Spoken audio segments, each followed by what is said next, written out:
Afternoon, everybody. I apologize that we are so late. I know all of you were busy this morning anyway with our Global Travel and Tourism Conference. So let's go directly to what's on your minds. I guess let's start with something that I have no hope of getting any answer out of, but might as well give it a try. Has the Secretary gotten the letter sent to her by Representatives Issa and Shafetz about the Benghazi attack? She has. And she has responded, or not yet? We received the letter yesterday or today. The Secretary intends to respond to the Congressman today. And her letter will make absolutely clear the desire of this department, her personal desire, to cooperate closely with the committee and with all members of Congress, both in their document requests, in their requests for witnesses for their hearing, because we share the same goal.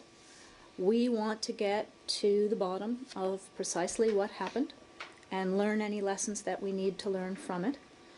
We're taking this very, very seriously. Okay, so she is going to, even though there is an FBI investigation, there will be people from state going up to this hearing, I guess, on the 10th, or they plan to have it on the 10th. There will be, and they will be able to testify and tell the committee something other than we can't talk about it because it's still under investigation by the FBI. As I said, her response back today will make clear that we are determined to work with the Congress, that we will send folks to their hearing. We are now working through all of the documents, all of the information that is available to us in this department.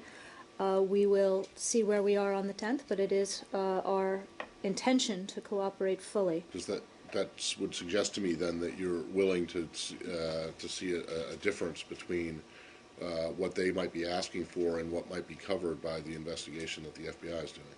I think we believe that we're going to have to work these processes in parallel. We have responsibilities to the Congress. Okay. There's the FBI investigation and there's the ARB, right. And we're going to have to work these in parallel. And then just getting to the substance, one of the main things of theirs is that there had been multiple repeated requests from diplomats in Libya to increase the security, and that those had been denied. Can you respond to those? And if you can't, if, as I suspect, you're going to say that that's part of the investigation, can you explain exactly why that, something that happened or allegedly happened prior to the attack, would be covered and privileged as part of the FBI investigation? What I'm going to say to you, Matt, is that I'm not in a position from this podium today to answer the specific requests and the specific assertions in the letter. That's going to be part of the process that we have to go through in this building, both the ARB process and the process of being responsive to Congress. We are currently amassing all of the documents, all of the information that we had before, during, after, so that we can be responsive, but I don't have all the answers today. Leaving aside the specifics of the letter, did members of the U.S. diplomatic mission or missions in Libya seek additional security that they did not receive? We've spoken to this a little bit. I am not in a position to give you any more information today in response to those specific questions until we have a chance to go through everything we've got in this department, and that process is ongoing. It's ongoing in the context of the ARB, and it's ongoing in the context of our requirements to Congress. So if she is going to respond today to the letter she received yesterday, is she not going to address that specific question?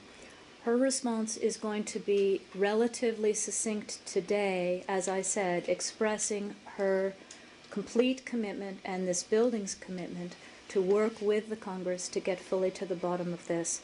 But I don't anticipate she'll be able to answer the specific questions today, but obviously that is our expectation and hope over time that we'll be able to answer all of the questions, because we have questions too. And is it fair to say that now, almost exactly 3 weeks, unfortunately, to the day, that you don't actually know the answer to the question of whether they had sought additional security?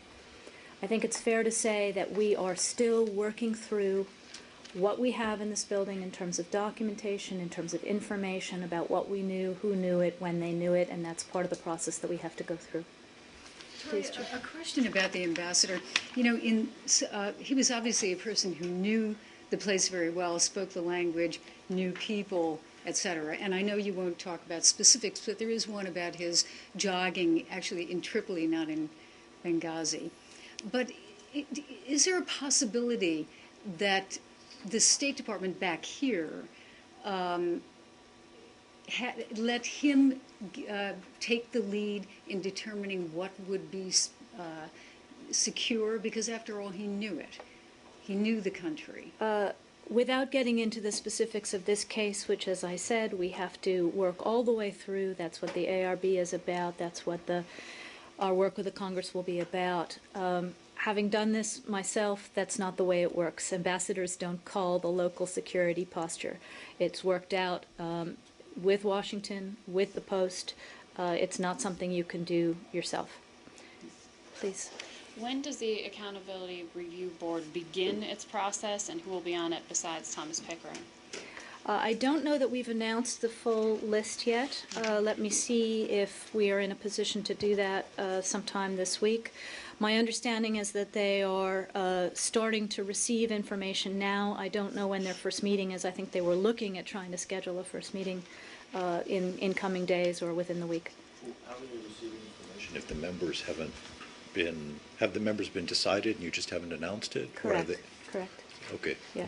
And why can't you announce it like today if they've been decided? Again, I don't have it. I don't know whether there's something holding up the formal announcement of the rest of the members, but I don't have it here. Victoria, the issue of weapons in Libya was raised all along.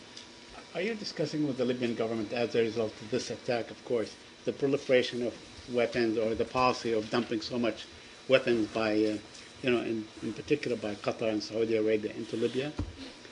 Well, Saeed, I think you know that we've had a concern in Libya even before Gaddafi fell about the proliferation of weapons, about Gaddafi-era weapons getting into hands all over the country. We have consistently, since the liberation of Libya, been offering our support to the government of Libya in its efforts to consolidate the militias, to deal with the remnants of the Gaddafi-era weaponry, whether it's the chemical weapons or whether it's the fact that we've got man-pads all over the country. I think you know we've had an extremely robust man-pad collection effort. We've briefed you on that before, working with the Libyans, working with international partners.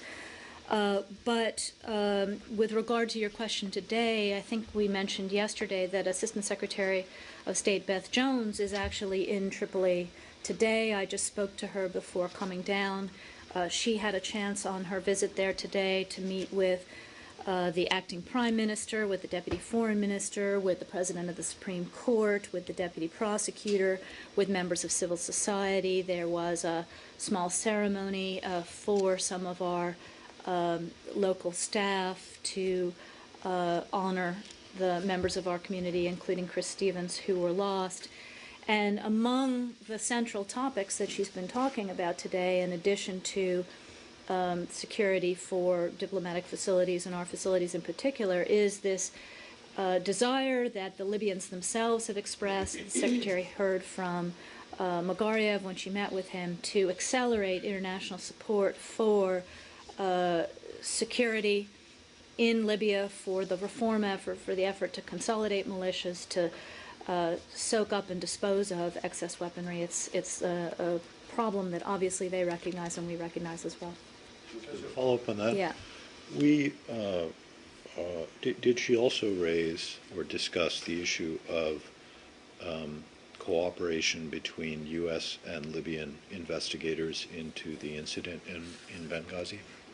She did. She talked to the Libyans about ensuring, as their investigative process goes forward, as our investigative process goes forward, that we are collaborating, that we are being transparent, that we are sharing information.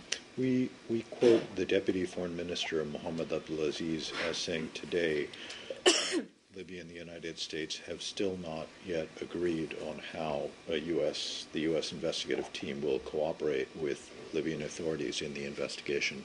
Is that correct? My understanding is that we want maximum transparency, maximum collaboration and cooperation, and that was one of the specific subjects that Assistant Secretary Jones spoke about today. But have you agreed on how they're going to work together? I mean, I understand you want maximum transparency and cooperation. My question is, have you actually reached an agreement? Again, with regard to any technical agreements, I'm going to send you to the FBI, but my understanding is that it was a good conversation today, that the goals are the same, and the commitment to try to work together as well as we can were common. But Did you say that you had mentioned her trip yesterday? I thought after on background we talked about it. No, maybe I didn't. Anyway, If you did, I don't know. yeah. Can you tell us what did you have a readout on what she did in Tunisia yesterday? I don't have too much on her Tunisia stop. I don't have the meetings that she had. I'll get back to you on that, Samir. But obviously the focus there was also on safety and security of the mission. It was on continuing to work together on supporting Tunisia's democratic transition and all of the various forms of support that the U.S. is giving for that. can I go back to my question? The Deputy Foreign Minister is quoted as saying, hopefully in the coming days we will reach an agreement as to how the U.S. team will work with the Libyan team. We are now in the context of awaiting written permission. And he says that the Prosecutor General has so far only given verbal approval for a joint investigation. It's 3 weeks since the incident. Is it fair to say that the teams are not working together yet on this? We have a commitment from the Libyan government to work together. There has been cooperation at the political level. There has to now be cooperation at the investigative level. I think the Secretary spoke last week to the fact that we now have an FBI team on the ground. I can't speak to the specifics except to say that one of the key topics with Ambassador Jones today was to make sure that we're set up to work as well together as possible. But my fundamental question is, I mean, you said there has to be now cooperation at the technical level. Has there been any such cooperation at the technical, on-the-ground level, or not yet? We spoke with our FBI colleagues today. They expressed confidence that they'll be able to work well with the Libyans. I'm going to refer you to them now on the Where are grounds. they, please, physically? Right now? They are in Libya. I would say, though, that they feel pretty strongly that in order to protect the security and the integrity of their investigation, that they're not going to be giving a lot of details of the kind you guys are seeking on how they're going to proceed, not in terms of numbers or where or who or what. But, so you can't tell us whether they're in Tripoli or in Benghazi? I think they are not interested in sharing that kind of information because they have to protect both the security and the integrity of the mission.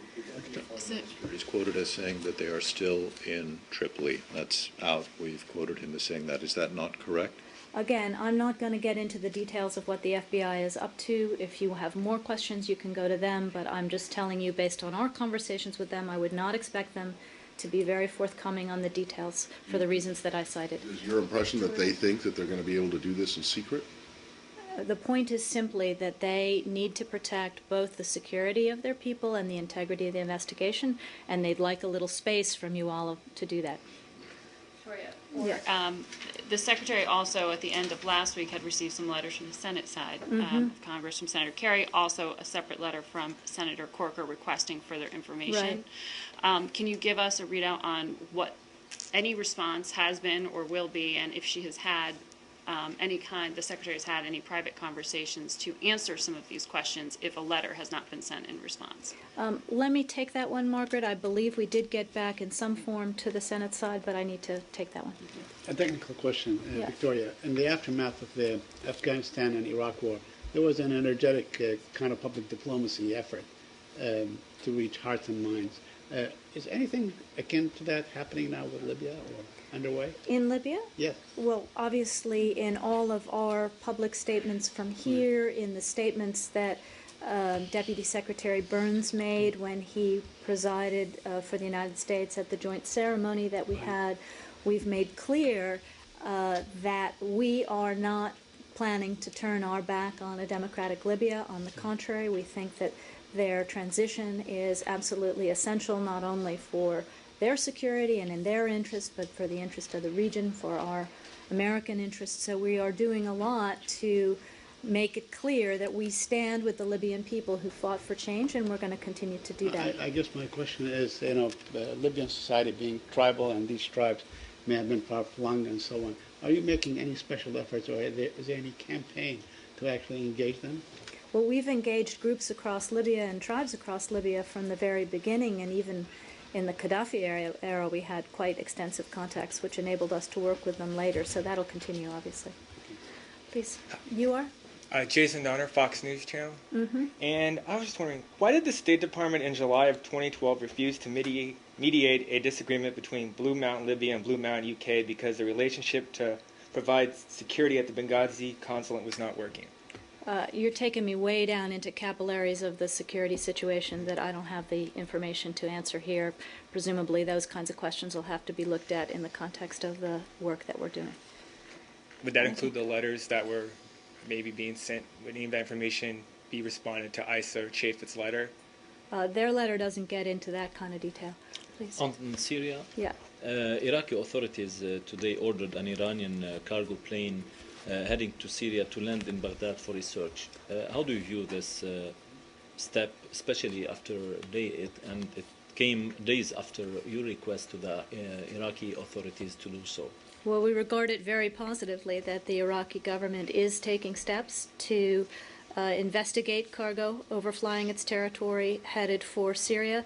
That is very welcome in light of the public commitments that the Iraqi government made, and we hope it will continue. And do you think that was it a coincidence that the cargo does not include weapons? I can't speak to what they actually found and whether,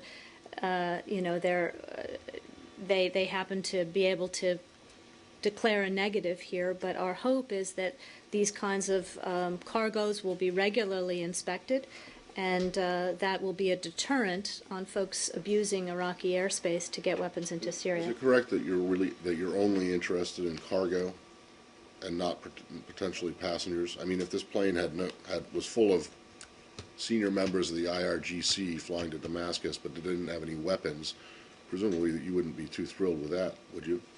Well, we've made clear from here and elsewhere that we have serious concerns about the Iranians providing not just material support, but also personnel, training, Right. etc. But you haven't told the Iraqis. Our Right. request to the Iraqis has been specifically in the context of cargo aircraft that could be resupplying the military. Victoria, on the plane itself, Matt raised the question yesterday. It looks fairly a recent model. How do you follow third countries selling airplanes or parts of airplanes, or if there's some sort of a protocol for that? Could you share with us? Well, we've made clear that we expect all countries to uphold UN sanctions with regard to Iran. I can't speak from this podium as to where that particular plane may have come from. Scott. On Syria, GCC countries are Whoa, going to... feedback. Is that you, Scott? Your No. fancy equipment back there? My volume's down. GCC countries are going to be talking about Syria and Peru today as part of the Arab League South American leaders thing. Do you have any hopes, expectations from that? Well, I think we've seen that the Arab League has been expanding its diplomacy around the world beyond the region. We've had good cooperation between Arab League and the European Union. They're also endeavoring to get attention in a broader global circle to concerns in their region, whether it's Iran, whether it's Syria, in Latin America and elsewhere, and that's a good thing. And frankly, we've been also trying to encourage our hemispheric partners to tighten up in the way they look at Iran and Syria to make sure that they're fully implementing UN sanctions and that they are, to the extent possible, joining us in unilateral sanctions with regard to Syria. So this is, I think, a good thing for these guys to talk and for folks in the hemisphere to hear directly the concerns in the Arab League about those two countries. anyone from state, in Peru, even in an observer status at this? I'm not sure that we've been invited to do that, perhaps from the embassy, but I'm sure we'll hear from both sides how it went. We've been encouraging the contacts, obviously. Jill? One more on Syria. One please. more on Syria, yeah. Russia has warned the West from intervening in Syria or creating a buffer zone or no-fly zone. Any reaction to that? I think we've made clear what we're looking at in terms of U.S. support for the opposition. We're talking about non-lethal support. We're talking about training. We're talking about trying to help those in Syria who are trying to manage and provide for people in parts of Syria that have now been liberated from regime dominance. So, I'm not exactly sure who they're talking to, but it wouldn't be us. Please. I have another question on that aid. How is that aid? We've talked a lot about that aid being distributed, but how is that aid being distributed? Is it through USAID or is it through other departments?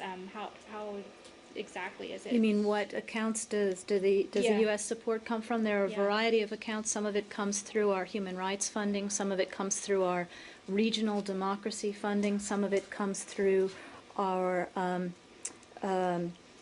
new Office of Emergency Contingencies. But we can get you a detailed brief if you're interested on that kind of Yeah. thing.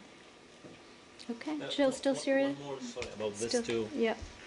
Syrian opposition is saying that they are not able to get the money from the U.S. because of law restrictions.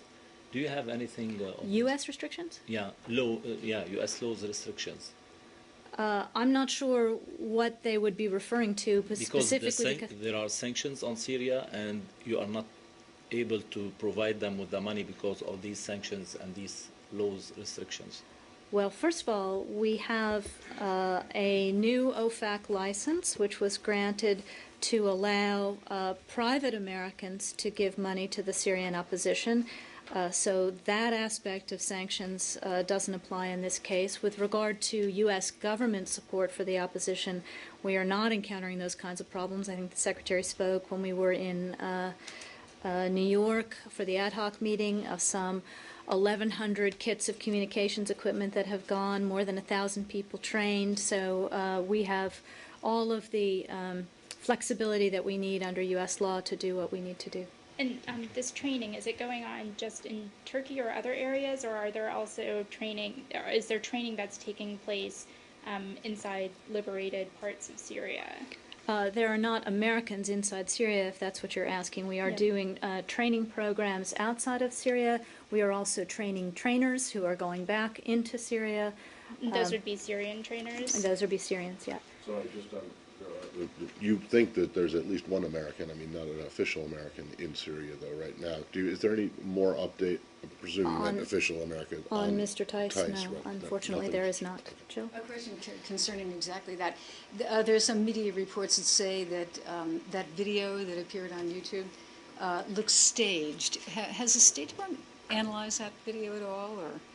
I don't have anything further to what I said yesterday, where I certainly raised the possibility that it could have been staged for purposes of the regime exculpating itself. Frankly, we just don't know. We don't know if it was him. We don't know what, but we continue to believe, based on the limited information that we have, that he is in regime custody. For one more before Georgia. The Lebanon. Did Wendy Sherman meet yesterday with the Lebanese energy minister? It was on the schedule. I just wondered was She did. It happened late. She did. Okay, she did. Do you have anything to say about that meeting? Undersecretary for Political Affairs Wendy Sherman met yesterday with Lebanese Minister for Energy and Water Bassel. This followed up on the meeting that the Secretary had at the UN General Assembly with Lebanese Prime Minister Makati. Their conversation touched on the full range of topics, but two in particular I would flag for you. One was on maritime issues and our efforts to promote stability in the region and Lebanon's development of fair, transparent regulations to guide its offshore oil and gas exploration processes. They also talked obviously about developments in the region, by which we mean Syria, and the democratic transitions underway.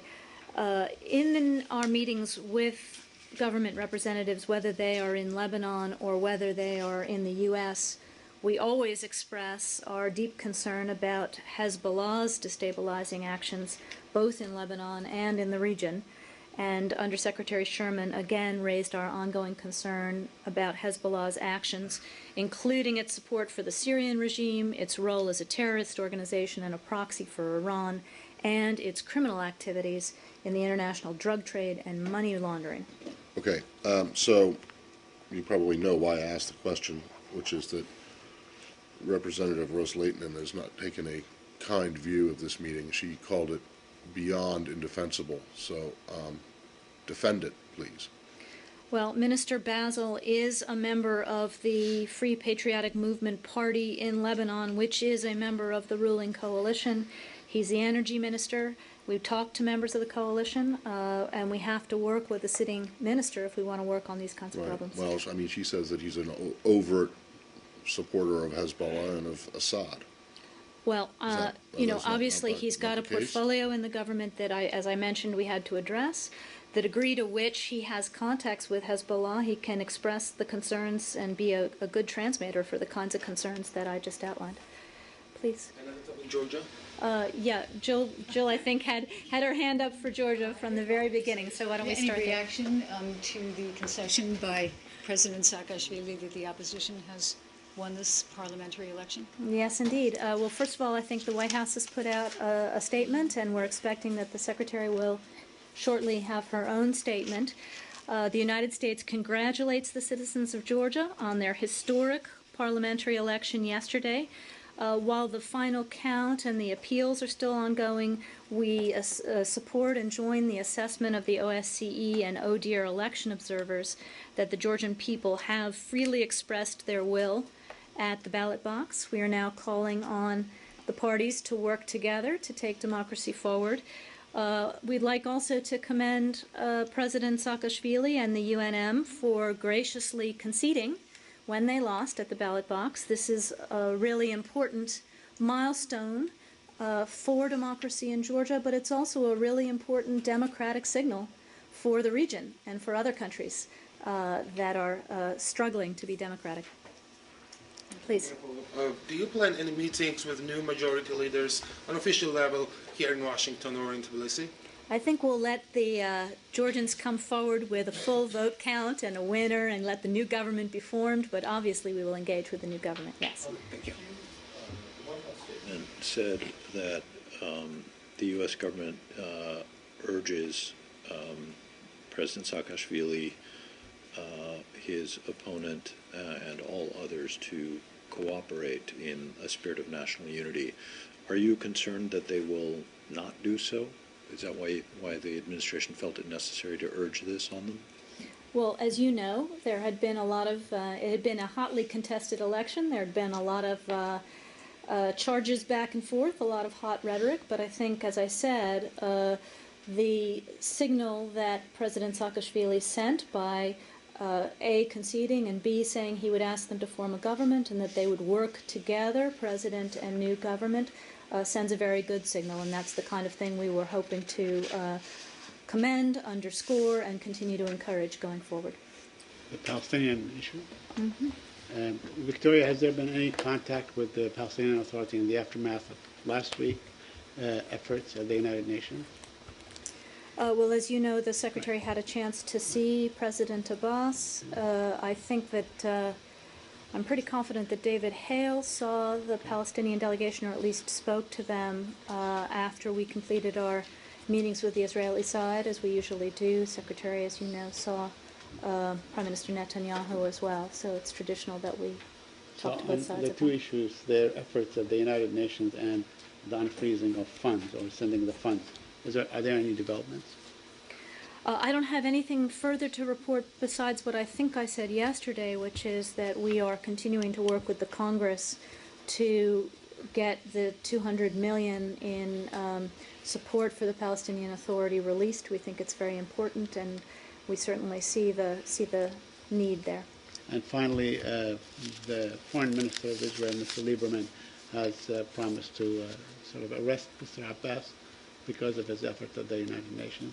Are you aware of that, or do you have a comment? I had not seen that, Saeed, and I don't have a comment. Please.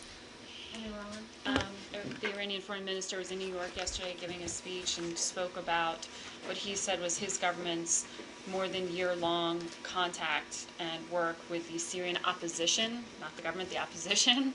Wondering what evidence the U.S. has seen of that and how that has influenced or impacted our relationship with the opposition. We're seeing plenty of Iranian involvement in Syria, and all of it is in support of propping up the bloody regime of Bashar al-Assad. So I'm not sure what he's talking about, but clearly they are continuing to send weapons, personnel, training, etc., and doing everything they can to prop up Assad. Please, in the back. On North Korea? Yeah. Yesterday, one of North Korean official, mentioned about U.S. hostile policy toward North Korea and possibility of some kind of nuclear war at the UN. What's your response to that? These were comments made in New York? Yes, Mr. Park, of North Korean official. I didn't see those comments. You know where we've been on the DPRK, and the Secretary spoke to it when we were in New York, that we are urging restraint. We are calling for the DPRK to take steps to reassure the international community that it is serious about working with us on the denuclearization agenda, and we are waiting to see what this new leader is going to choose to do. But we are also warning against any further provocations. Anything else? No? All right.